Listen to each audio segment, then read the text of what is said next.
Michelle Obama says her husband was a way better president than Donald Trump because, among other reasons, he made America eat its carrots or something to that effect. Watch.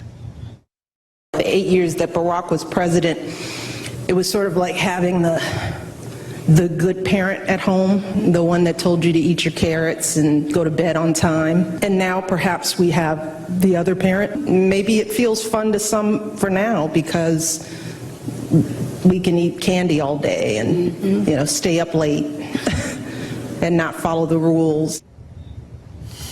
Dan Bongino joins us to assess the Sanctimonious parade. So when they brought interest rates down to zero, shafting middle-class savers because it was easier, was that an example of eating your carrots? Yeah, the massive quantitative easing program that enriches investors and people with assets and decimates working-class families. Yeah, terrific, Tucker. You know what's really offensive, I mean really grotesquely offensive about that statement? Follow the rules, insinuating what? That Barack Obama was a rule follower? Let me tell you something. In my history with the Secret Service and international security for 12 years, you know what one of the rules was, Tucker?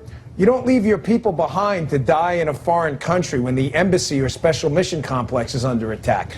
You know what else is another one of the rules? When you're an IRS special agent with 1811 law enforcement authority, you don't go and target conservative groups out there with a weaponized IRS. You know, here's one more doozy for you. Let me give you another rule. When you're an executive branch official, no less the president in charge of it, you don't go out and usurp authority that is not yours on immigration by claiming prosecutorial discretion on people who cross the border illegally. Those are just a few rules Barack Obama just said, can you think, so the idea is, you know, we were brave and we told the truth even when it was unpopular. Can you think of a single example, and I watched carefully for 8 years, where Obama or his wife said anything that would be unpopular in Williamsburg, Brooklyn, or Washington, D.C., or Los Angeles? I mean, they seem to just read from the script of their friends. Did they ever challenge conventional wisdom on anything?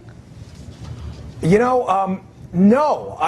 You know, to be fair, let me do one. There was one time I heard him give a speech about Vietnam veterans, and I thought it was a good speech. And he basically gave no safe harbor to people who had attacked our Vietnam veterans. You know, the Democrat Party had, and that was, but other than that, Tucker, he was a fake on taxes. He was awful on health care. He expanded the administrative state.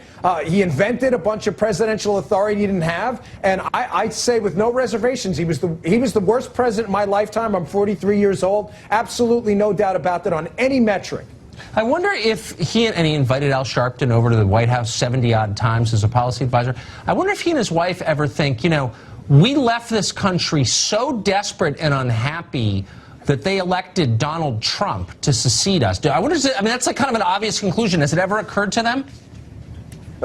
No, and Tucker, what's even worse about the Obama presidency, the constituencies he claimed to be a champion of, the poor, the working man, black people in middle income and lower income communities in the inner cities, were left far worse off by Barack Obama. Tucker, income inequality got worse under the Barack Obama era. Black unemployment, inner cities, we saw rioting in inner cities. Black unemployment was through the roof. These were the groups he claimed to want to defend. No, he left just about everybody worse off. You know, even racial discord in the United States by just about every available measure got worse. That's the legacy of the Obama Well, when Al Sharpton's your policy advisor, that tends to happen. I always forget, and my producer just reminded me in my ear, that you protected President Obama. I mean, you were on his detail. I've seen pictures of it. How do you feel? I mean, I don't even know what to ask you. What do you remember about that? Or what is this, her, quote, evoke in you? You know, the worst part about it for me personally is he was a nice guy to me personally. Yeah. And I know you feel it's not personal to me. Politics isn't. This is the business of running the country. And so was his wife. They were always very pleasant to be around. They never gave us a hard time. And he was a gentleman. But you know what? A lot of people are gentlemen. And that's great. But that doesn't make you an effective president of the United States, Tucker. He hurt my wallet. He hurt my health care. He hurt my business. And, you know, that's why I left. I couldn't take it. I was so sorry. He hurt the country. But I'm still glad he was nice. Yeah. That actually does count to me. We will make America great again.